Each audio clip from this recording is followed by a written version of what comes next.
Opisyal nang idineklara bilang bagong Provincial Director ng Benguet Police Provincial Office si Police Colonel Lambert A. Suerte, kapalit ni Police Colonel Joseph P. Bayongasan sa isang turnover ceremony na ginanap sa Masigasig Grandstand, Camp Major Badudang Wala, Trinidad, Benguet noong ika-4 ng Agosto 2025. Si Police Colonel Suerte ay isang PNP Medal of Valor awardee, nakatanggap ng medalya ng katapangan mula sa 3 presidente.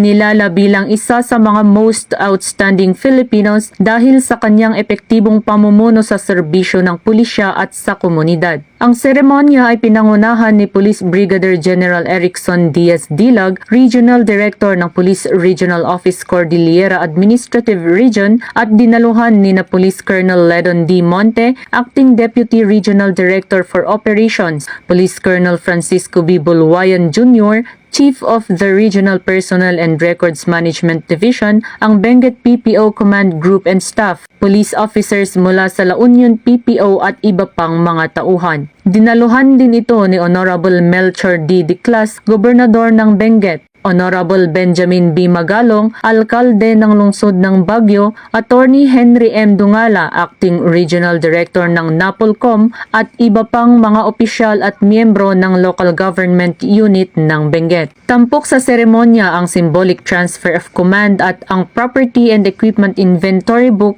mula kay Police Colonel Bayongasan na nagtutukoy sa pagpapatuloy ng pamumuno at pananagutan sa mga pagsisikap sa pagpapanatili ng kapayapaan sa lalawigan. Nagtapos ang kaganapan sa isang mensahe mula kay Police Brigadier General Dilag na nagpapahayag ng kanyang malalim na pagpapahalaga sa mga kontribusyon ni Police Colonel Bayongasan at mainit na tinanggap si Police Colonel Suerte bilang bagong leader ng Benguet Police Force. Binibigyang din niya na ang pamumuno at 5-minute police response time sa panahon ng mga emerhensiya ay magdadala ng makabuluhang pag-unlad at higit pang pagpapahusay sa ugnayan ng pulisya at komunidad sa Benguet, alinsunod sa patnubay ng Chief PNP Police General Nicholas D. Torre III. Mula dito sa Rehiyon Cordillera, ako ang inyong PNN correspondent, Patrolwoman Digman, alagad ng batas, taga-taguyod ng Balitang Pulis.